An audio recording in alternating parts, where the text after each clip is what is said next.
Estevão, homem cheio de graça e do poder de Deus, realizava grandes maravilhas e sinais entre o povo.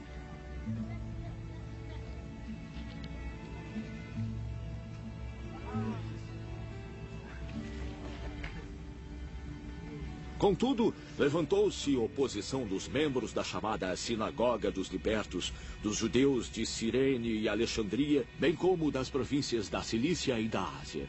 Esses homens começaram a discutir com Estevão, mas não podiam resistir à sabedoria e ao espírito com que ele falava. Então subornaram alguns homens para dizerem: ouvimos este Estevão falar palavras blasfemas contra Moisés e contra Deus.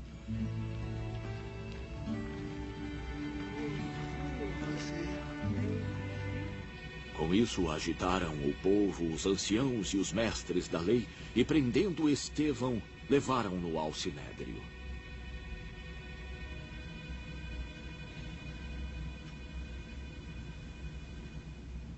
Ali apresentaram falsas testemunhas que diziam: este homem não para de falar contra este lugar santo e contra a lei. Pois o que ouvimos dizer, que esse Jesus, o Nazareno, destruirá este lugar, e mudará os costumes que Moisés nos deixou.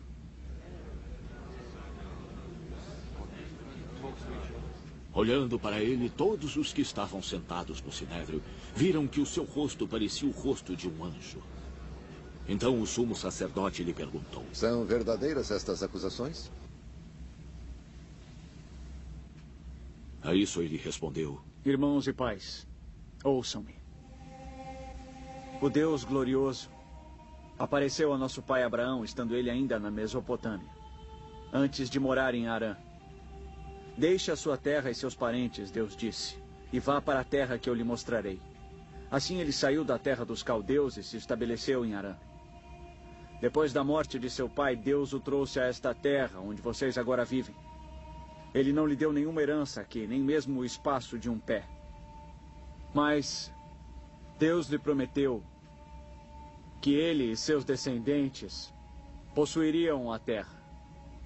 Embora naquele tempo Abraão não tivesse filhos, Deus lhe falou desta forma: seus descendentes serão peregrinos numa terra estrangeira e serão escravizados e maltratados por 400 anos. Mas eu punirei a nação a qual servirão como escravos, e depois sairão dali e me adorarão neste lugar. E deu a Abraão a aliança da circuncisão. Assim Abraão gerou Isaque e o circuncidou 8 dias depois do seu nascimento. Mais tarde, Isaque gerou Jacó, e este aos 12 patriarcas. Os patriarcas, tendo inveja de José, venderam-no como escravo para o Egito, mas Deus estava com ele e o libertou de todas as suas tribulações, dando a José favor e sabedoria diante do faraó, rei do Egito. Assim este o tornou governador do Egito e de todo o seu palácio. Depois sobreveio fome a todo o Egito e Canaã, trazendo consigo grande sofrimento. E nossos antepassados não encontravam alimento. Ouvindo que havia trigo no Egito, Jacó enviou nossos antepassados em sua primeira viagem. Na segunda viagem deles, José fez-se reconhecer por seus irmãos, e o faraó pôde conhecer a família de José. Depois disso, José mandou buscar seu pai Jacó e toda a sua família, num total de 75 pessoas. Então Jacó desceu ao Egito, onde faleceram ele e nossos antepassados. Seus corpos foram levados de volta a Siquém e colocados no túmulo que Abraão havia comprado ali dos filhos de Hamor por certa quantia. Ao se aproximar o tempo em que Deus cumpriria sua promessa a Abraão, aumentou grandemente o número do nosso povo no Egito. Então outro rei que nada sabia a respeito de José passou a governar o Egito. Ele agiu traiçoeiramente para com o nosso povo e oprimiu os nossos antepassados, obrigando-os a abandonar os seus recém-nascidos para que não sobrevivessem. Naquele tempo, nasceu Moisés, o qual era um menino extraordinário. Por 3 meses ele foi criado na casa de seu pai. Quando foi abandonado, a filha do faraó o tomou e o criou como seu próprio filho. Moisés foi educado em toda a sabedoria dos egípcios e era poderoso em palavras e obras. Ao completar 40 anos, Moisés decidiu visitar seus irmãos israelitas. Ao ver um deles sendo maltratado por um egípcio, saiu em defesa do oprimido e o vingou, matando o egípcio. Moisés pensava que seus irmãos compreenderiam que Deus o estava usando para salvá-los. Mas eles não o compreenderam. No dia seguinte, Moisés dirigiu-se a 2 israelitas que brigavam. Tentou reconciliá-los, dizendo: homens, vocês são irmãos, por que ferem um ao outro? Mas o homem que maltratava o outro empurrou Moisés e disse: quem o nomeou líder e juiz sobre nós? Quer matar-me, como matou o egípcio ontem? Ouvindo isso, Moisés fugiu para Midian, onde ficou morando como estrangeiro e teve 2 filhos. Passados 40 anos, apareceu a Moisés um anjo nas labaredas de uma sarça em chamas no deserto, perto do Monte Sinai. Vendo aquilo, ficou atônito. E aproximando-se para observar, ouviu a voz do Senhor.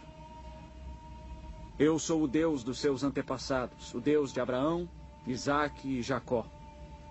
Moisés, tremendo de medo, não ousava olhar. Então o Senhor lhe disse: tire as suas sandálias, porque o lugar em que você está é terra santa.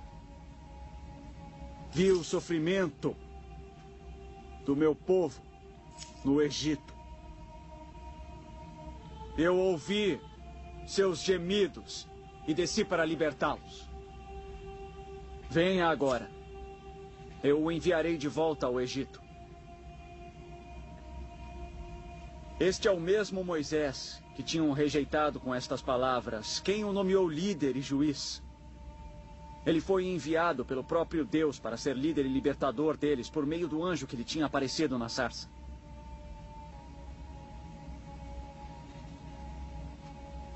Ele os tirou de lá, fazendo maravilhas e sinais no Egito, no Mar Vermelho e no deserto durante 40 anos. Este é aquele Moisés que disse aos israelitas: Deus lhes levantará dentre seus irmãos um profeta como eu. Ele estava na congregação no deserto, com o anjo que lhe falava no Monte Sinai e com os nossos antepassados, e recebeu palavras vivas para transmiti-las a nós. Mas nossos antepassados se recusaram a obedecer. Pelo contrário, rejeitaram, e em seus corações voltaram para o Egito. Disseram a Arão: faça-nos deuses que vão adiante de nós. Quanto a esse Moisés que nos tirou do Egito, não sabemos o que lhe aconteceu. Naquela ocasião, fizeram um ídolo em forma de bezerro. Trouxeram-lhe sacrifícios e fizeram uma celebração em honra ao que suas mãos tinham feito. Mas Deus afastou-se deles e os entregou à adoração dos astros, conforme o que foi escrito no livro dos profetas. Ó Israel, acaso foi a mim que trouxeram sacrifícios e ofertas por 40 anos no deserto? Ao invés disso, levantaram um santuário de Moloque e a estrela do seu deus Renfá, ídolos que fizeram para adorar. Portanto, eu os enviarei para o exílio, para além da Babilônia. No deserto, os nossos antepassados tinham o tabernáculo do testemunho, que fora feito segundo a ordem de Deus a Moisés, de acordo com o modelo que ele tinha visto. Tendo recebido o tabernáculo, nossos antepassados o levaram sob a liderança de Josué, quando tomaram a terra das nações que Deus expulsou de diante deles. Esse tabernáculo permaneceu na terra até a época de Davi, que encontrou graça diante de Deus e pediu que ele lhe permitisse providenciar uma habitação para o Deus de Jacó.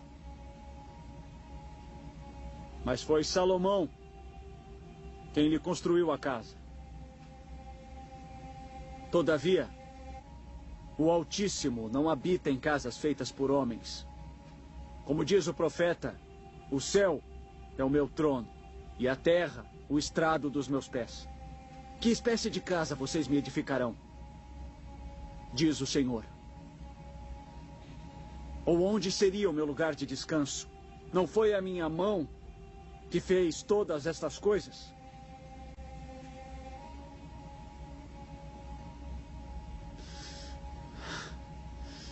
Povo obstinado incircunciso de coração e de ouvidos.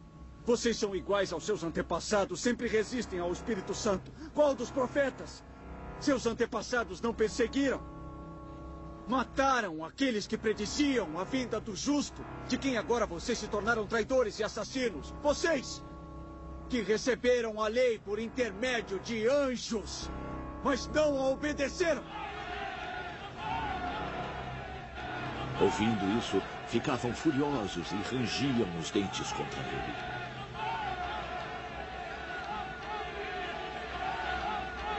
Mas Estevão, cheio do Espírito Santo, levantou os olhos para o céu e viu a glória de Deus e Jesus de pé à direita de Deus. Veja. Ele disse: Veja o céu aberto e o Filho do Homem de pé à direita de Deus. Mas eles taparam os ouvidos e, gritando em alta voz, lançaram-se todos juntos contra ele. Arrastaram-no para fora da cidade e começaram a apedrejá-lo.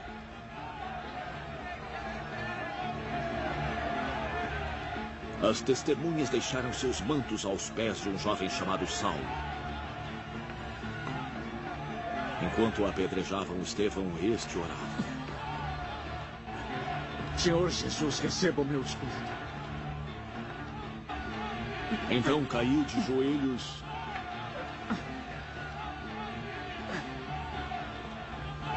e bradou. Senhor, não os consideres culpados deste pecado. E dizendo isso, adormeceu.